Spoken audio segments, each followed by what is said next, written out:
you mentioned also gaming, and it's kind of social part as well. And Mhm, games are really important today. So mhm, how Decentraland implementing to enhance the gaming experience mhm. for users? I mean, Yeah, yeah. As you mentioned, gaming is eating the entertainment world. Um, like for the, I don't know, past 6 years, the amount of like money spent in gaming has grew a lot. Like it's already surpassing movies, books, and music yes, altogether. I don't yes. know. When I hear about these facts, it was like blew my mind. Like, oh my gosh. And I don't know why, and maybe AI will be part of this, but also entertaining as an industry, like it's also growing. I don't know if people have more free time or they are exhausted about their life and they want to, I don't know, compensate it by investing in entertainment. Of course, you can go out for a walk in the real world and enjoy it. That's for free, but like entertainment is growing, like and gaming in particular it's not only the current generation, it's the new kids also. Like if at least here in Argentina, if you go to a restaurant, you can see the old people discussing and the kids with an iPad playing Roblox and you like playing in a virtual world with their friends. And then may also I think in the pandemic we have an experiment of what happened when you have free time and you cannot get out of your house. And you have this need of socializing, and many people jump into like digital platforms to connect and socialize. Similar to what kids does in their house when they cannot get out outside because they are not allowed, but they want to still connect with their friends. So I think gaming is a big part and will continue growing. So it's a pretty interesting industry to watch out. What we're trying to do here with gaming in general is that we want to flip the narrative on what's the social contract between the creator in these platforms and the company that runs it. If you see Roblox, for example, they take more than 50% of the revenue of all the sales of like digital assets created like creators. Hmm. So, and I think that's a boomer. Like in like you are investing a lot of time building things that other people want to buy, and you receive less of like half of the revenue. In Decentraland, all the assets you create that are backed by like NFTs in a blockchain that can be traded like in a primary sale on a secondary market. That doesn't really depend on Decentraland. And if you operate through the Decentraland marketplace, which is the most important one, you keep up to 97% of the revenue. Like it's like 2.5% really the fee that Decentraland takes for trading an asset on their marketplace. So really putting the creators at the center of like the business model and the stage and letting them to capitalize fully on their creation.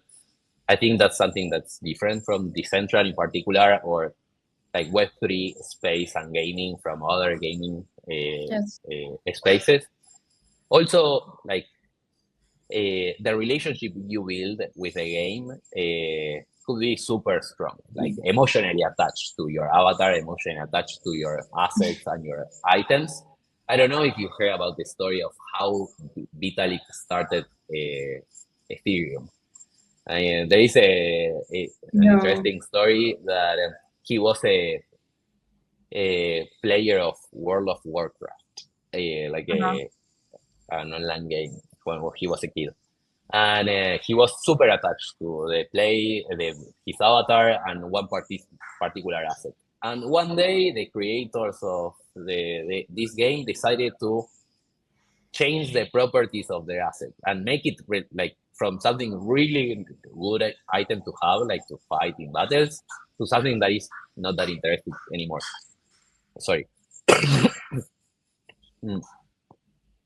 So at that time, Vitalik was like, I cannot believe that one company, one person decided to change this and it's affecting like my whole experience. Like how the rules of the game can be changed like from one day to another without further announcement. And he realized that centralization is a bad thing for some when you are like emotionally attached on something. Uh, and I think that was like the first tiny thing that maybe this Vitalik started exploring, like how to decentralize, how to embed the rules of the platform or the world into like a blockchain, something that doesn't depend on a central authority.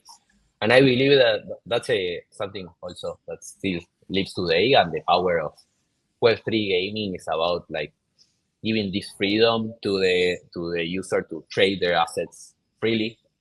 It doesn't depend on like a centralized authority that lets you trade your asset. Also, how the changes of the platform of the game are regulated, what can be changed from one day to another, and what things need to go through the governance process to make a change. For example, landowners in Decentraland know for sure that land is scarce, that we cannot issue more land without going through like a proper governance process.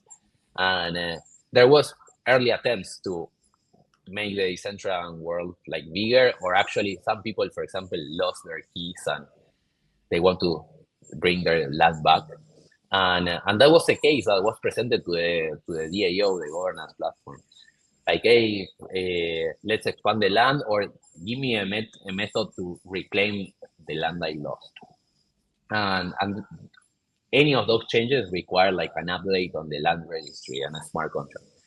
And Mhm. all the stakeholders voted no, because it was way more important to keep it like for what it was, the original idea, to make it keep it scarce. That's the promise to all landowners and stakeholders.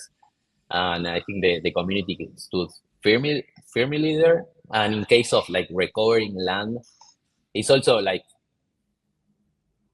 an interesting use case, because on the good side, we are helping someone to recover their land, but also you are opening the door on sizing assets from like another user. Like you are opening a function that lets an authority to take the asset from one user and give it to another, and that could be created with a nice purpose, but in the long term could degenerate in something pretty terrible.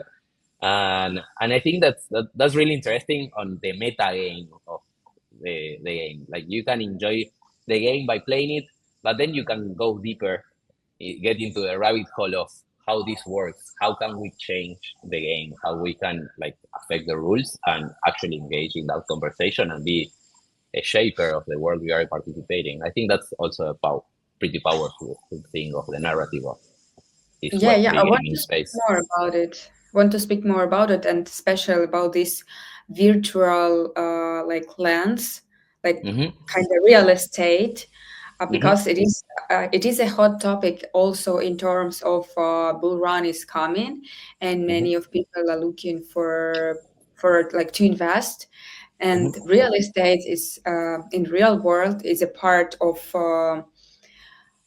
investments. mm-hmm, So somehow it's like correlated. It's kind of sounds similar. So can you mm-hmm, explain us what does it mean like to mm-hmm. hold virtual real estate? Yeah. So in Decentraland, we have a one big city, the metropolis of Decentraland. It's called the Genesis City, and it's built by individual plots of land, like more than 90,000 plots of land. If you have two plots of land that are adjacent, you can combine them to make something bigger.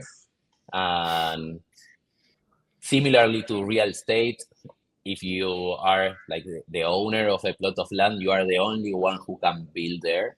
You Mhm. can delegate the permissions to other people to build there. And actually, you can rent the land through the marketplace in a trustless fashion.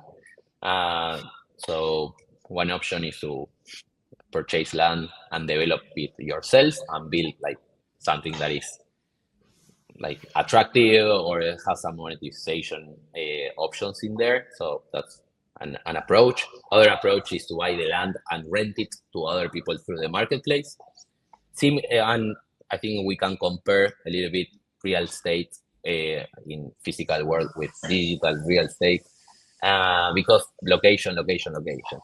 Like in the central like this world is all adjacent and traversable, we really foster like foot traffic from user through the space. Like other than socializing, exploration is another big part of like going through the world and finding interesting things.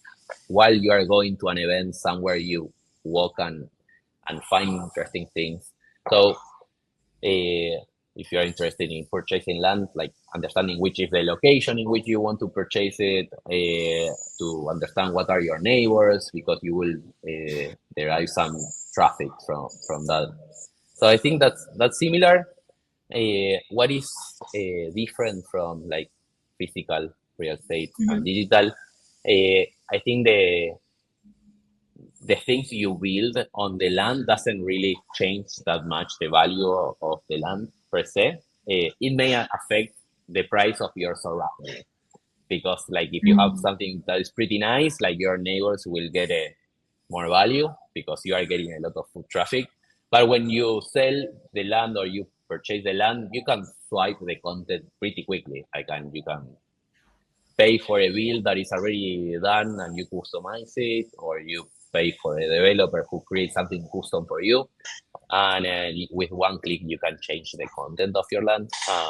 And I think that's kind of different. Like when you in real life, when you go and purchase a place, you want also maybe to invest in the building to raise the value. Maybe here it doesn't apply directly.